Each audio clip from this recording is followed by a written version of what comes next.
Mazmur 95 ayat 1 sampai dengan 3 berbunyi, Hormatilah Tuhan dan taatilah Dia. Marilah kita bersorak-sorai untuk Tuhan, bersorak-sorak bagi gunung batu keselamatan kita. Biarlah kita menghadap wajah-Nya dengan nyanyian syukur, bersorak-sorak baginya dengan nyanyian mazmur. Sebab Tuhan adalah Allah yang besar, dan Raja yang besar mengatasi segala Allah.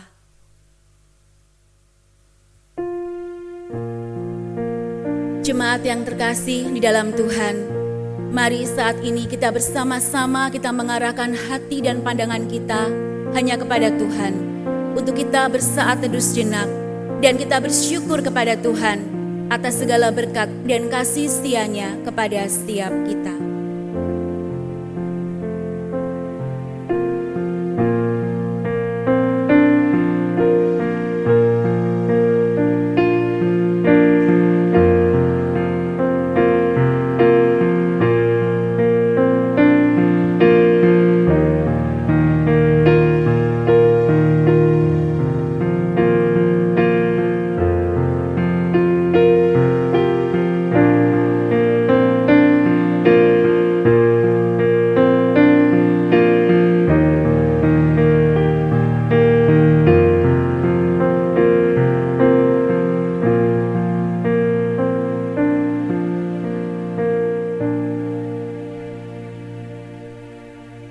Pertolongan kita adalah di dalam nama Tuhan yang menciptakan langit dan bumi dan yang tetap memelihara hasil karyanya untuk selamanya dan yang tidak meninggalkan perbuatan tangannya. Turunlah atas kita anugerah damai sejahtera dari Allah Bapa kita dan dari Tuhan kita Yesus Kristus. Amin. Datang menyembah Raja yang mulia. Ku mau memuji tentang kasih-Nya yang besar. Ku mau menuturkan kasih dan rahmat-Nya. Kuasa-Nya besar, kasih-Nya ajaib, Tuhan dan penebusku.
Mari kita bersama-sama berdoa.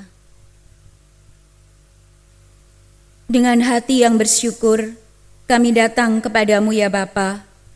Dengan berterima kasih, kami datang kepadamu di hari ini, karena Engkau Bapa yang setia, selalu memberkati dan menyertai, bahkan menolong setiap kami.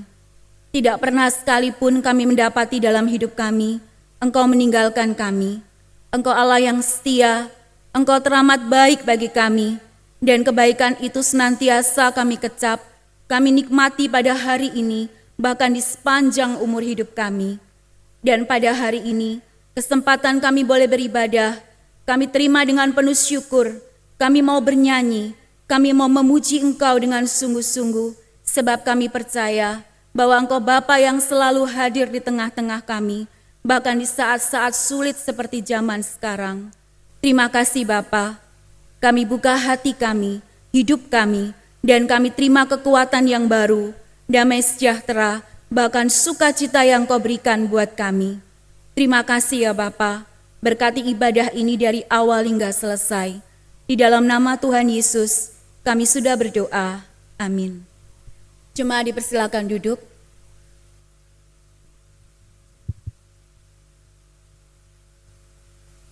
Kasih Tuhan Yesus tidak pernah berakhir.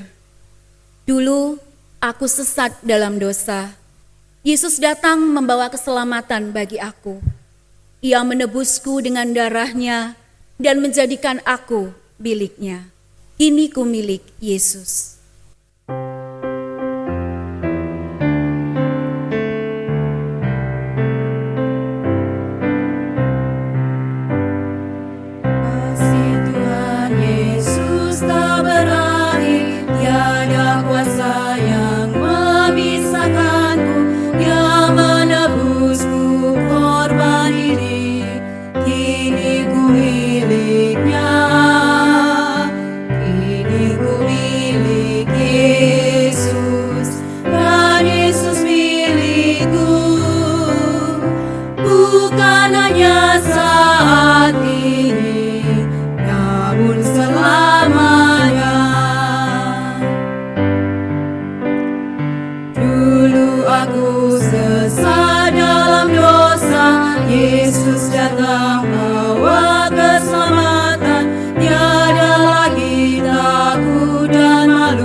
Dengarkanlah firman Tuhan yang mendasari doa pengakuan dosa kita, terambil dari Yesaya 1 ayat ke-18 yang berbunyi,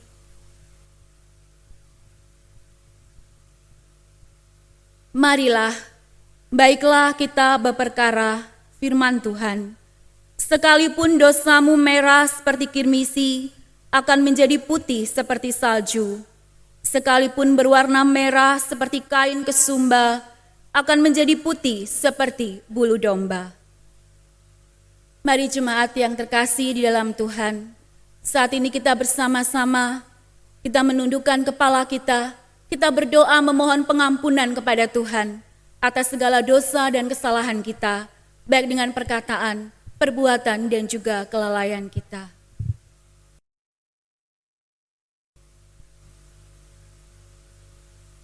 Bapa di dalam surga, saat ini kami kembali datang kepadamu. Kami memohon ampun atas segala dosa-dosa yang telah kami perbuat dalam keseharian kami, baik yang kami sengaja ataupun yang tidak kami sengaja. Kami memohon ampun apabila perbuatan-perbuatan kami menyakitkan hati Bapa. Dosa-dosa yang telah kami lakukan kepada teman, orang tua, dan orang-orang terdekat kami. Seringkali kami iri hati, kami dendam, kami benci kepada seseorang, dan larut hingga matahari terbenam.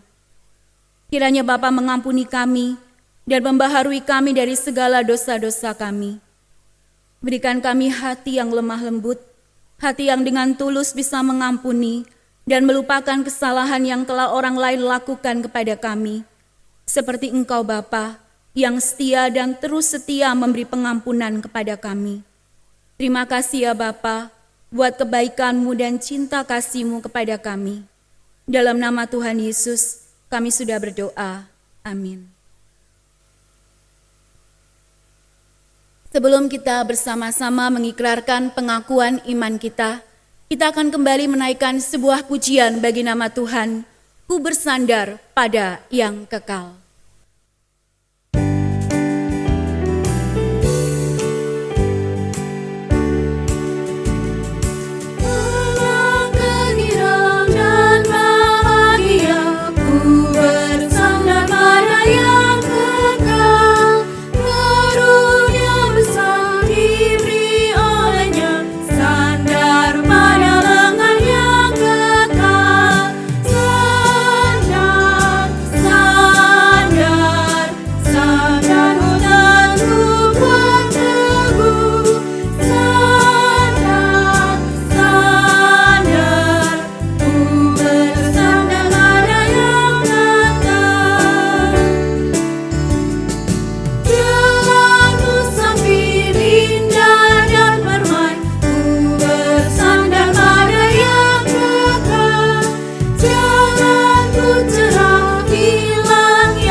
Dipersilakan berdiri. Kita akan bersama-sama mengikrarkan pengakuan iman kita. Pengakuan iman rasuli. Aku percaya kepada Allah, Bapa yang Maha Kuasa, Khalik langit dan bumi, dan kepada Yesus Kristus, Anaknya yang tunggal Tuhan kita, yang dikandung dari Roh Kudus, lahir dari anak darah Maria, yang menderita sengsara di bawah pemerintahan Pontius Pilatus, disalibkan, mati dan dikuburkan, turun ke dalam kerajaan maut, pada hari yang ketiga bangkit pula dari antara orang mati, naik ke surga, duduk di sebelah kanan Allah, Bapa yang Maha Kuasa, dan dari sana Ia akan datang untuk menghakimi orang yang hidup dan yang mati. Aku percaya kepada Roh Kudus, gereja yang kudus dan am, persekutuan orang kudus, pengampunan dosa, kebangkitan tubuh, dan hidup yang kekal. Amin. Cuma dipersilakan duduk.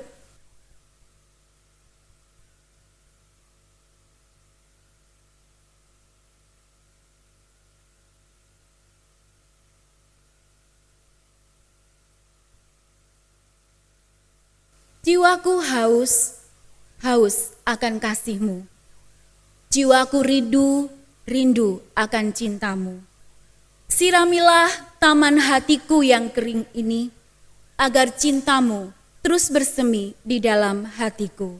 Jiwaku haus akan kasih-Mu.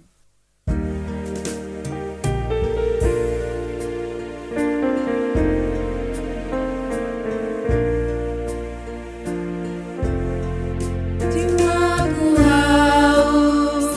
haus akan kasih-Mu. Jiwaku rindu akan cinta.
jiwaku rindu, rindu akan cintamu. Siramilah taman hatiku yang kering ini, agar cintamu bersemi di hatiku. Oh Yesus kekasihku, hanyalah Kau. Namamu kan ukir di hatiku. Seumur hidupku hanya bagimu Yesus, ku mau setia, setia selamanya. Oh Yesus kekasihku, hanyalah Kau. Namamu kan ukir di hatiku. Seumur hidupku hanya bagimu Yesus, ku mau setia, setia selamanya.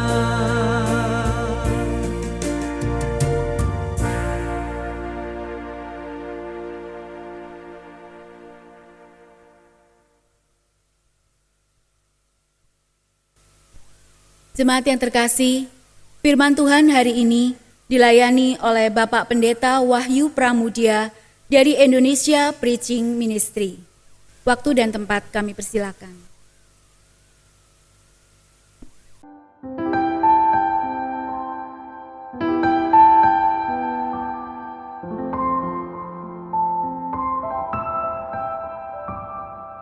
Saudara-saudara, bersyukur pada Tuhan yang boleh menghimpunkan kita untuk beribadah dan mendengarkan firman Tuhan pada hari ini. Mari sebelum kita membaca dan merenungkan firman Tuhan, mari kita berdoa. Tuhan, kami datang kepadamu pada hari ini, memohon kiranya Roh-Mu yang kudus mencerahkan hati dan pikiran kami, sehingga kami bisa mengerti kitab suci, dan lebih daripada itu hidup kami diubah oleh apa yang kami tahu. Berkati hamba-Mu yang berbicara dan berkata-kata, biarlah ia menjadi suara Tuhan yang menyapa tiap kami pada hari ini. Di dalam nama Kristus kami berdoa. Amin. Saudara-saudara, saya mengajak kita untuk membuka Alkitab kita dari kitab Habakuk pasal yang pertama. Habakuk pasal yang pertama, saudara-saudara, saya akan membacakan bagi kita dari ayat yang pertama hingga ayat yang keempat. Habakuk pasal yang pertama, ayat pertama hingga ayat yang keempat. Ucapan ilahi dalam penglihatan Nabi Habakuk. Berapa lama lagi Tuhan aku berteriak, tetapi tidak kau dengar. Aku berseru kepadamu penindasan, tetapi tidak kau tolong. Mengapakah engkau memperlihatkan kepadaku kejahatan, sehingga aku memandang kelaliman? Ya, aniaya dan kekerasan ada di depan mataku, perbantahan dan pertikaian terjadi. Itu sebabnya hukum kehilangan kekuatannya dan tidak pernah muncul keadilan. Sebab orang fasik mengepung orang benar. Itulah sebabnya keadilan muncul terbalik. Berbahagialah kita saudara-saudara yang membaca dan yang merenungkan firman Tuhan. Saudara-saudara, ketika anak-anak saya mulai bertumbuh, merupakan sebuah sukacita tersendiri untuk menjawab pertanyaan-pertanyaan mereka. Pertanyaan-pertanyaan mereka biasanya sederhana. Itu binatang apa suaranya kok ngeong-ngeong? Itu warna apa namanya? Pertanyaan-pertanyaan yang dengan mudah, saudara-saudara, dapat saya jawab tanpa kesulitan. Tetapi ketika mereka mulai bertumbuh besar, saudara-saudara, mereka mulai menanyakan pertanyaan-pertanyaan yang tidak mudah. Misalnya, mengapa laut warnanya biru? Mengapa hujan turun dari atas ke bawah? Untuk pertanyaan-pertanyaan seperti ini, saudara-saudara, di zaman now, syukurlah ada Google di tangan. Saya bisa minta izin sebentar bagi anak-anak untuk ke kamar. Saya memeriksa jawaban di Google dan kemudian memberitahu kepada anak saya yang akan memandang saya dengan kekaguman yang luar biasa. Papa kok pintar, papa kok tahu semua jawaban. Rasanya senang mendengar pengakuan seperti ini, saudara-saudara. Namun dalam kehidupan berjemaat, saya mulai menemukan juga bahwa ada beberapa pertanyaan yang tidak googlingable, saudara-saudara. Pak WP, kapan suami saya bertobat? Kapan istri saya yang lari dari rumah kembali ke rumah? Pertanyaan-pertanyaan yang bahkan saya tidak akan ketemu jawabannya ketika saya memeriksa Google, saudara-saudara.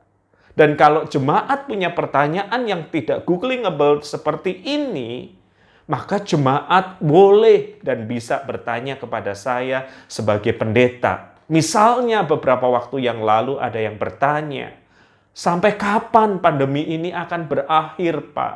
Kalau Pak WP berdoa, tanyalah kepada Tuhan dan nanti beritahu kami apa jawabannya. Saudara, kalau jemaat bergumul dengan pertanyaan yang tidak googlingable, mereka bertanya kepada saya sebagai pendeta. Lalu bagaimana seandainya saya sendiri punya pertanyaan yang tidak googlingable, saudara-saudara? Ketika anak kami yang kedua besar, saudara-saudara, dia besar dengan keterlambatan bicara yang sangat jelas terlihat. Usianya hampir 4 tahun pada waktu itu dan dia hanya bisa mengucapkan 4 kata. Papa, mama, koko, mamam. Dan hanya itu kata-kata yang ia bisa. Suatu kali saya membawa dia ke ulang tahun temannya, saudara-saudara. Dia duduk di depan sementara saya mengamati dari belakang. Dan muncullah badut yang penuh keceriaan disambut dengan anak-anak. Badut itu membagikan banyak permen, membawa hadiah, dan dia bertanya, binatang apa yang suaranya ngeong-ngeong? Nanti Pak Badut kasih hadiah. Anak-anak semua mengangkat tangan, saudara-saudara. Sebelum diminta menjawab, mereka sudah menjawab. Kecuali satu anak saya. Bukan karena dia tidak bisa mendengar pertanyaan itu, tetapi dia tidak bisa mengatakannya. Dan justru karena anak saya berdiam, maka pada Pak Badut memberikan mic itu ke anak saya. Coba kamu yang diam saja. Binatang apa yang suaranya ngeong-ngeong? Anak saya terdiam, saya tahu dia tahu jawabannya, hanya dia tidak bisa mengatakannya karena keterlambatan bicaranya. Menunggu beberapa detik tidak ada jawaban, Pak Badut mengalihkan mic kepada anak lain yang dengan cepat menjawabnya. Pesta pun meriah, sementara anak saya berlari ke arah saya, menangis di pelukan saya. Saudara, bayangkan kalau Anda menjadi saya. Anda dan saya pasti punya pertanyaan, sampai kapan anakku seperti ini?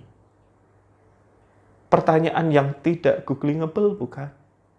Jemaat punya pergumulan, mereka boleh bertanya dan bisa bertanya kepada pendetanya. Lalu bagaimana kalau saya sendiri punya pergumulan dan saya belum punya jawaban?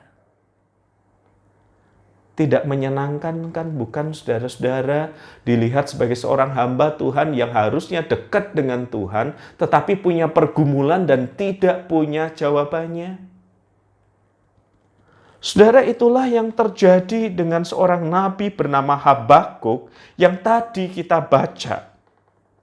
Ketika kitab ini dimulai, saudara-saudara, perhatikan berapa banyak pertanyaan yang dia punya di ayat yang kedua. Berapa lama lagi Tuhan aku berteriak tetapi tidak kau dengar. Aku berseru kepadamu penindasan tetapi tidak kau tolong. Mengapa engkau memperlihatkan kepadaku kejahatan sehingga aku memandang kelaliman? Ya, aniaya dan kekerasan ada di depan mataku. Perbantahan dan pertikaian terjadi. Bayangkan seorang nabi memulai kitabnya dengan rentetan pertanyaan. Situasi yang dia lihat sehari-hari dalam hidup orang Israel. Keadilan muncul terbalik, saudara-saudara. Orang benar dikalahkan oleh orang fasik atau orang jahat. Dan saya rasa ini bukan pertanyaan Nabi Habakuk secara pribadi. Sekeluruhan orang Israel pun menanyakan pertanyaan yang sama. Dan mereka bertanya kepada Habakuk. Lalu Habakuk sang nabi juga tidak punya jawaban atas pertanyaan itu, bukan saudara-saudara? Bayangkan Anda seorang nabi penyambung lidah Allah, dianggap dekat dengan Allah. Tetapi Anda pun tidak punya jawaban untuk begitu banyak pertanyaan yang terjadi. Saudara, saya yakin seandainya Pak Habakuk hidup sebagai hamba Tuhan zaman now dengan gawai di tangannya, seandainya dia hidup di era zaman now yang WA sudah ada, pasti centang-centung banyak pertanyaan dari jemaatnya. Dan Pak Habakuk tidak punya jawaban untuk pertanyaan-pertanyaan itu. Tidak nyaman, saudara-saudara, hidup dengan tanda tanya yang tak terjawab, termasuk ketika kita dekat dengan Tuhan, atau melakukan perjalanan pelayanan, bukan? Itulah sebabnya saudara-saudara Habakuk berseru dengan begitu banyak pertanyaan yang tak terjawab itu. Tetapi syukurlah Tuhan menjawab pertanyaan sang nabi. Di ayat yang ke-6, saudara-saudara, tertulis, sebab sesungguhnya akulah yang membangkitkan orang Kasdim, bangsa yang garang dan tangkas itu, yang melintasi lintang bujur bumi untuk menduduki tempat kediaman yang bukan kepunyaan mereka.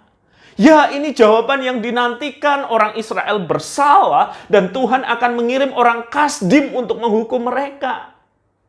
Jawaban yang dinantikan, jawaban yang diharapkan, tetapi tunggu dulu. Bukankah orang Kasdim lebih jahat dari orang Israel?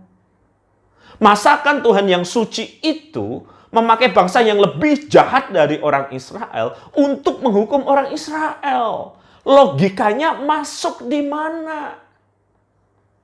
Masakan orang menyapu lantai yang kotor dengan sapu yang lebih kotor?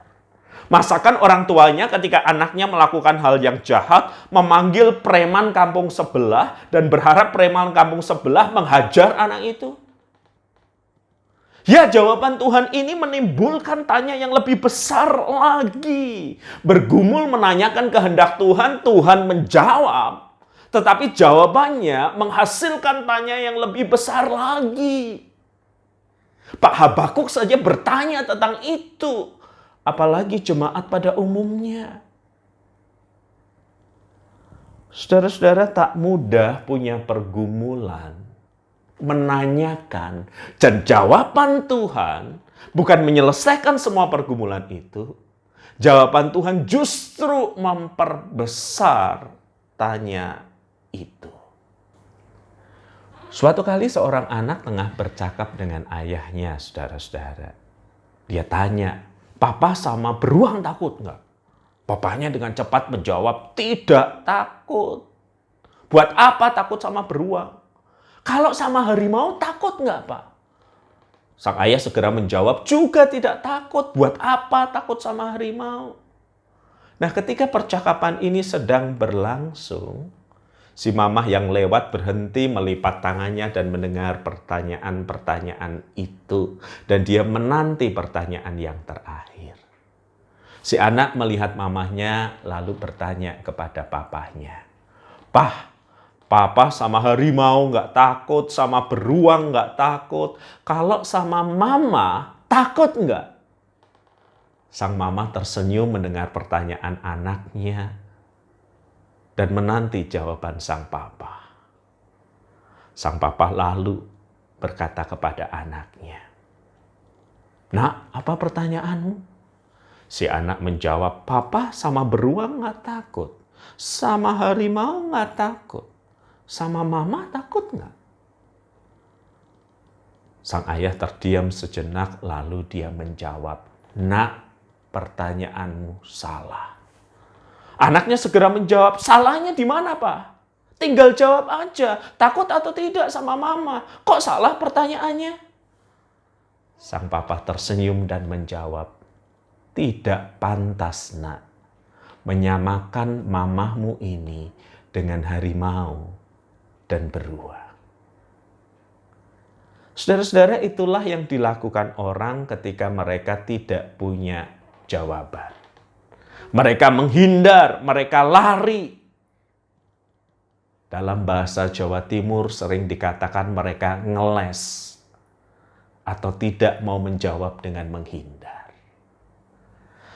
Tetapi syukur pada Tuhan, saudara-saudara, ketika Pak Habakuk mengalami tanda tanya, Tuhan menjawab tanda tanyanya makin besar. Dia tidak lari dari kenyataan. Dia tidak meninggalkan pelayanan. Dia tidak meninggalkan Tuhan. Alkitab mengatakan di pasal yang kedua ayat yang pertama, "Aku mau berdiri di tempat pengintaianku dan berdiri tegak di menara. Aku mau meninjau dan menantikan apa yang difirmankannya kepadaku dan apa yang akan dijawabnya atas pengaduanku." Saudara, di dalam pertanyaan, di dalam kegelisahan yang makin lama makin besar, di dalam tanya yang makin membesar, Habakuk berdiri di tempat yang paling tinggi pada waktu itu, menara pengintaian, sebuah tempat yang digunakan untuk melihat siapa yang datang dari luar. Sebuah tempat paling tinggi yang juga kini dipakai Habakuk untuk menanti jawaban Tuhan. Di dalam tanya yang membesar, Habakuk tidak melarikan diri, tetapi dia justru mendekat menanti jawaban Tuhan. Saudara-saudara, tidak mudah diam dan menanti di tengah kegelisahan hati, bukan? Jauh lebih mudah melarikan diri dari kenyataan, menjadi pahit dengan Tuhan dan sesama, dan berkata tidak ada lagi gereja-gerejaan, tidak ada lagi Tuhan, tidak ada lagi pelayanan. Saya tinggalkan semuanya. Di dalam ketidakmengertiannya, Habakuk tidak menghindar. Dia tidak menjadi marah dan kecewa. Dia tidak menggerutu terus-menerus, tetapi dia menanti dengan penuh pengharapan bahwa Tuhan akan menjawab pertanyaan dan pergumulannya. Dan saudara, ini yang terjadi. Di ayat yang keempat dari pasal yang kedua, Tuhan berkata, "Sesungguhnya orang yang membusungkan dada tidak lurus hatinya, tetapi orang yang benar itu akan hidup oleh percayanya." Saudara, Tuhan tidak datang dengan jawaban, saudara-saudara. Tuhan tidak datang dengan penjelasan. Tetapi Tuhan menegaskan satu prinsip yang mendasar, bahwa orang benar itu akan hidup oleh karena percaya. Bukan karena melihat, saudara-saudara, tetapi karena percaya bahwa di tengah malam yang gelap itu, hati Allah tetap tertuju kepada umat-Nya. Ketika kita belum bisa melihat tangan Tuhan bekerja, Tuhan sedang mengajar kita untuk percaya pada hati-Nya, pada hati seorang Bapa. Dan di dalam pelayanan di dunia, Tuhan Yesus menggambarkan Bapa seperti apa yang memelihara kehidupan kita. Bapa yang memelihara burung di udara, saudara-saudara. Bapa yang mendandani bunga yang ada di taman. Dan kita lebih berharga daripada burung dan bunga itu, bukan? Ya, ketika kita tidak bisa melihat tangan Tuhan bekerja, kita sedang diajak untuk percaya hati Tuhan. Yang digambarkan Yesus seperti hati seorang bapa yang tentu sangat mengasihi anak-anaknya. Dalam pergumulan kita, juga dalam pergumulan kita di masa pandemi ini, kita mungkin belum melihat Tuhan menjawab doa kita. Kita mungkin belum melihat situasi berubah dengan drastis. Dalam situasi seperti ini, dengan tanya yang ada di dada, Tuhan sedang mengajar kita untuk percaya pada hati Tuhan. Ketika anak-anak kecil, saudara-saudara, saya mengantarkan mereka ke sekolah. Kalau tidak ada pelayanan. Suatu kali saya mengantarkan anak yang saya pertama masuk ke sekolah playgroup-nya. Dia sudah dimandikan, sudah diberi makan, tapi masih ngantuk, sehingga saya menggendongnya dan menempatkannya di baris kedua, sementara saya nyetir di baris pertama. Tepat di salah satu belokan terakhir, saudara-saudara, tiba-tiba saya sadar jalan begitu macetnya. Dan saya baru teringat kemarin sudah ada pengumuman bahwa ada wisuda dan jalan hanya dibuka satu lajur. Dan itu pasti menyebabkan kemacetan. Ya, namanya penyesalan, saudara-saudara, selalu datang belakangan. Kalau datang di depan namanya pendaftaran, bukan? Lalu saya segera putar balik, saudara-saudara, membuka HP saya, menyalakan aplikasi Waze untuk mencari jalan yang lain. Dan saya mencoba menempuh jalan yang lain, putar balik, belok kanan ke kiri, nyari jalan yang lain. Dan saat itu terjadi, anak-anak saya tiba-tiba terbangun. Lalu dia melihat jalan dan berkata, "Ini jalan kemana ini, Pak? Ini bukan jalan ke sekolah." Lalu saya jelaskan ke anak saya bahwa jalan ke sekolah ditutup dan Papa harus mencari jalan lain. Anak saya terdiam, saudara-saudara. Tetapi ketika perjalanan itu mulai memasuki jalan yang kecil, ada banyak polisi tidur, anak saya mulai mengeluh dari belakang. "Papa ngerti nggak sih jalan Surabaya? Jalannya ini salah, nanti aku terlambat gimana?" Dan karena dia begitu banyak mengeluh sehingga saya memintanya, "Diam." Anda tahu apa yang dilakukan anak saya? Dia nanya, kalau nggak diam gimana? Pengen sekali saya ngangkat tangan saya kayak gini, saudara. Akhirnya dia diam, saudara-saudara. Tapi dia ngomel perlahan-lahan sampai akhirnya dia tertidur. Sementara saya mengikuti panduan Waze itu dan berhenti di satu tempat.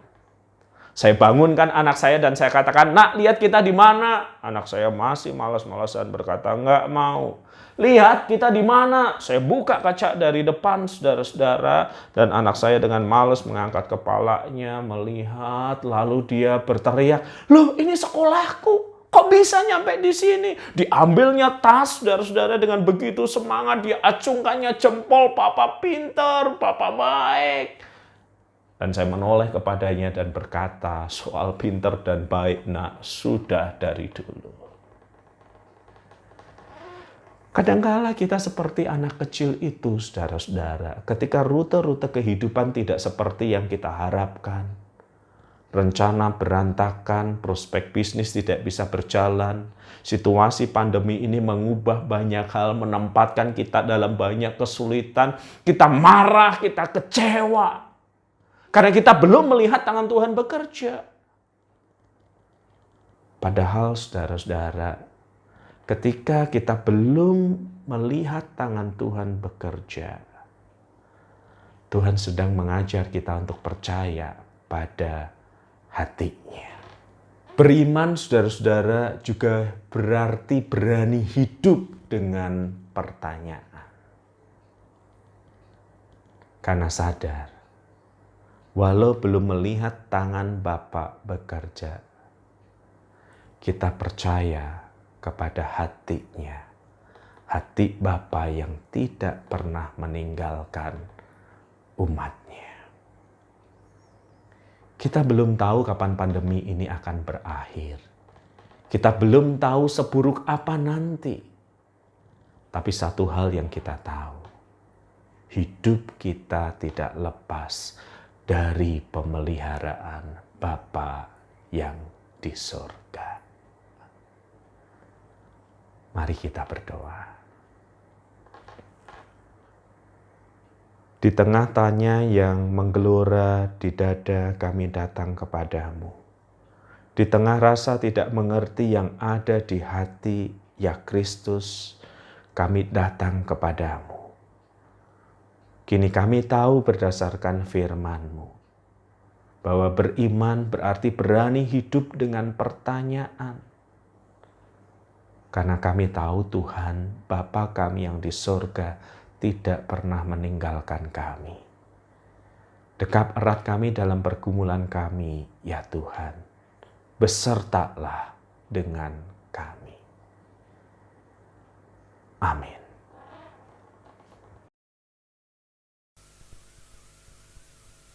Kiranya firman Tuhan yang telah disampaikan memberkati hati setiap kita.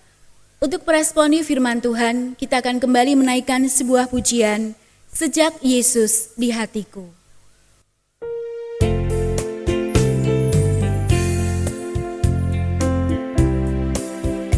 Hidupku ada perubahan yang ajaib sejak Yesus di hatiku. Jiwaku rindu pencerahan terangnya sejak Yesus di hatiku. Sejak Yesus di hatiku. Sejak Yesus di hatiku. Bagai gelora ombak hatiku serangan. Sejak Yesus di hatiku. Ku takkan berjalan di tempat yang sesat. Sejak Yesus di hatiku. Meski banyak dosa namun Ia sucikan. Sejak Yesus di hatiku. Sejak Yesus di hatiku. Sejak Yesus di hatiku. Bagai gelora ombak hatiku serangan. Sejak Yesus di hatiku. Bersama Tuhan di kota yang mulia. Sejak Yesus di hatiku. Hatiku senanglah, langkahku ringanlah. Sejak Yesus di hatiku. Sejak Yesus di hatiku. Sejak Yesus di hatiku. Bagai gelora ombak hatiku serangan. Sejak Yesus di hatiku.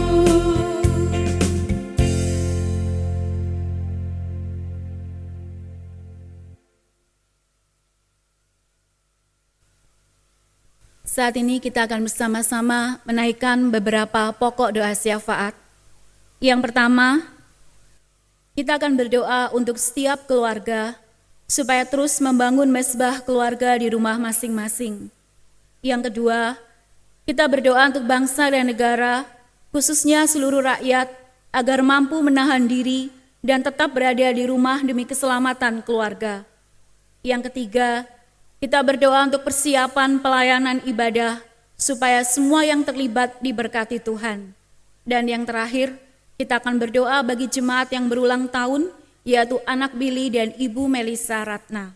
Mari kita bersama-sama berdoa.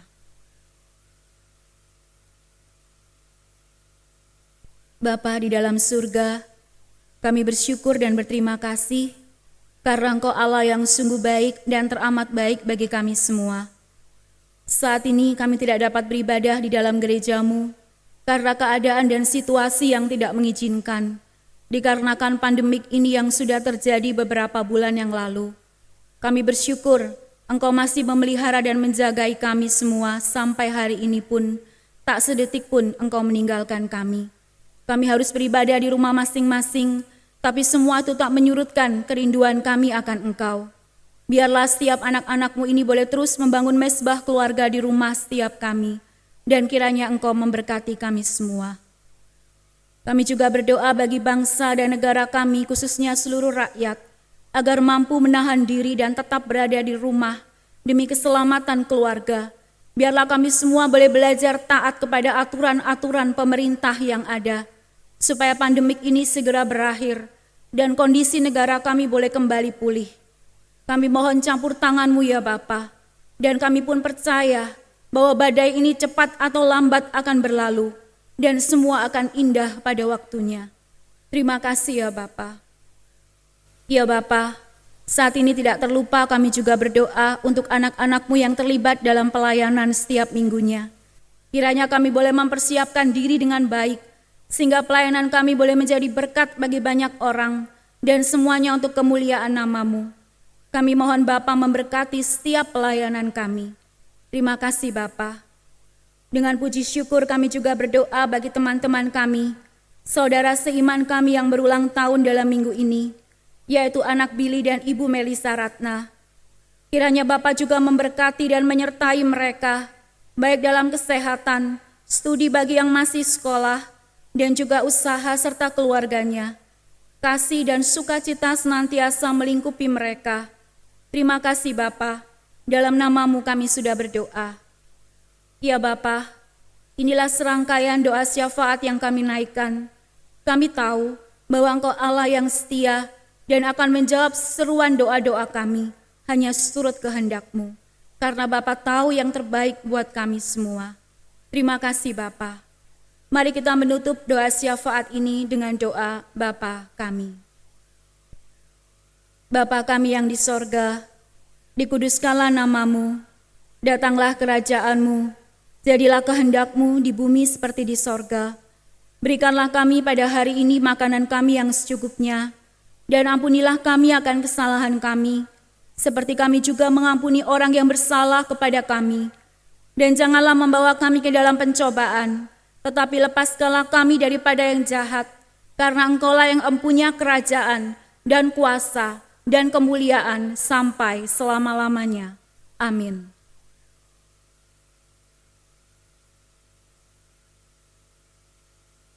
Kita akan kembali menaikkan sebuah pujian sebagai ungkapan syukur kita kepada Tuhan yang sudah menyediakan berkat-berkat bagi kita semua. Dan firman Tuhan yang melandasi persembahan kita pada hari ini terambil dari 1 Tawarikh 29 ayat yang ke-17 dan berbunyi, Aku tahu ya Allahku, bahwa Engkau adalah penguji hati dan berkenan kepada keikhlasan. Maka aku pun mempersembahkan semuanya itu dengan sukarela dan tulus ikhlas. Dan sekarang umat-Mu yang hadir di sini telah kulihat memberikan persembahan sukarela kepadamu dengan sukacita. Kita akan bersama-sama menaikkan pujian Betapa Hatiku Berterima Kasih Yesus.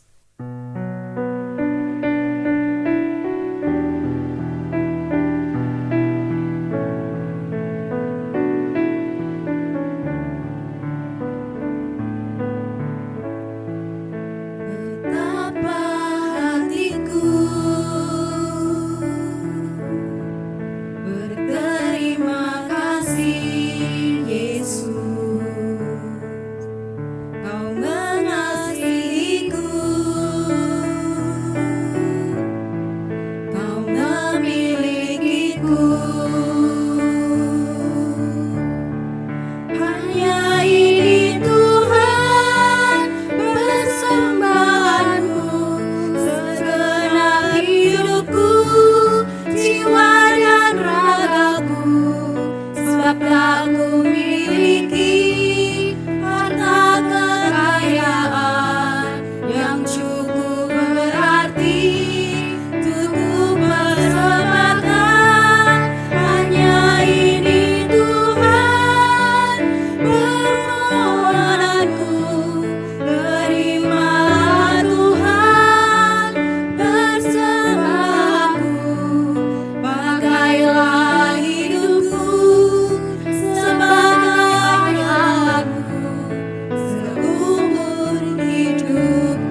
dipersilakan berdiri. Kita akan menyerahkan persembahan kita kepada Tuhan. Mari kita bersama-sama berdoa.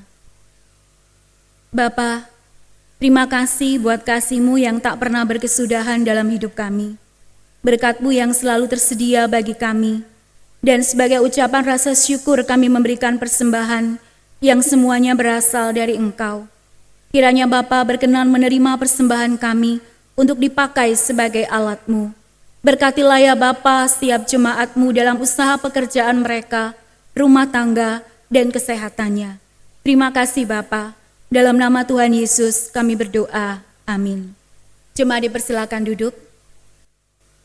Saat ini kita akan bersama-sama mendengarkan warta gereja yang akan dibacakan oleh salah seorang majelis.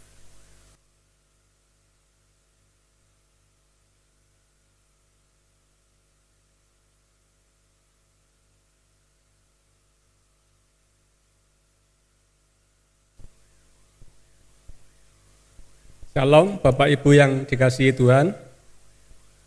Warta Jemaat GKA Nugrah tanggal 24 Mei 2020. Yang pertama, selama masa pandemi Corona ini, semua kegiatan peribadahan dan persekutuan doa tetap dilakukan secara online dari GKA Nugrah Probolinggo. Ini dilaksanakan sampai ada pemberitahuan lebih lanjut untuk kita dapat kembali beribadah dan bersekutu secara fisik di gedung gereja. Yang kedua, firman Tuhan hari ini dilayani oleh Pendeta Wahyu Pramudia dari Indonesia Preaching Ministry. Majelis Jemaat dan Hamba Tuhan mengucapkan terima kasih. Kiranya Tuhan Yesus memberkati pelayanan dan keluarganya.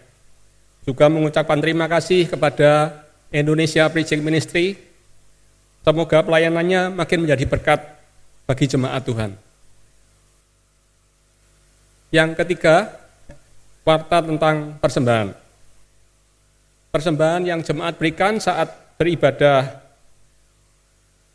pada hari Minggu, persepuluhan, syukur, diakonia maupun untuk pemeliharaan, dapat dilakukan dengan 3 cara.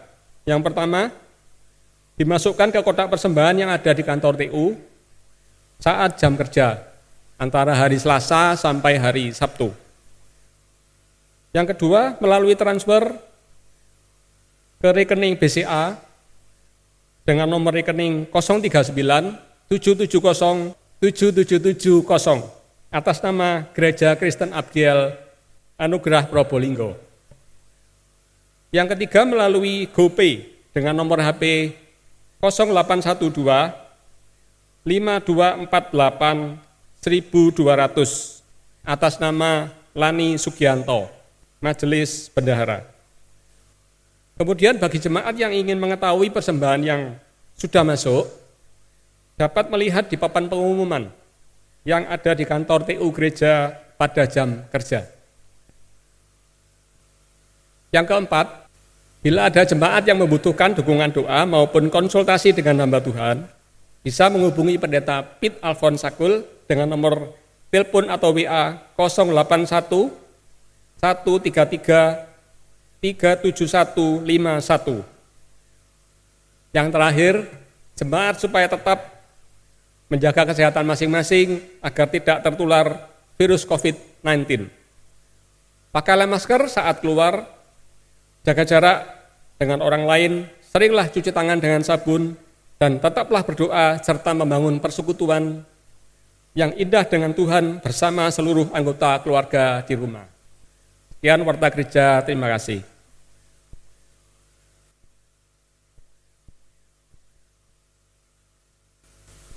Jemaat dipersilakan berdiri. Kita akan mengakhiri ibadah pada hari ini dengan menaikkan pujian doksologi, kemudian disusul dengan doa berkat oleh Bapak Pendeta Peter Sakul.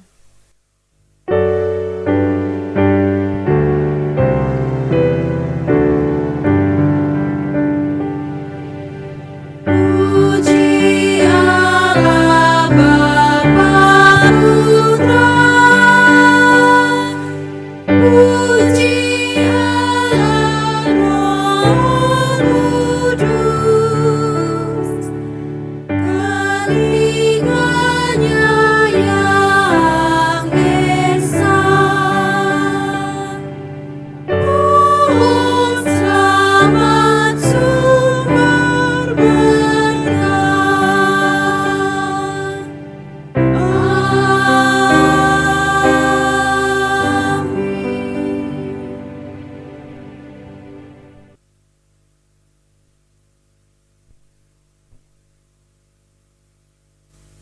Sidang jemaat yang dikasih oleh Tuhan Yesus, kita akan mengakhiri ibadah kita pada hari ini. Dan sekarang terimalah berkat dari Tuhan. Kiranya anugerah dan sejahtera dari Tuhan kita Yesus Kristus dan kasih setia daripada Allah Bapa, penghiburan dan kekuatan dari Allah Roh Kudus akan menyertai saudara dari sekarang sampai Tuhan datang kembali. Amin.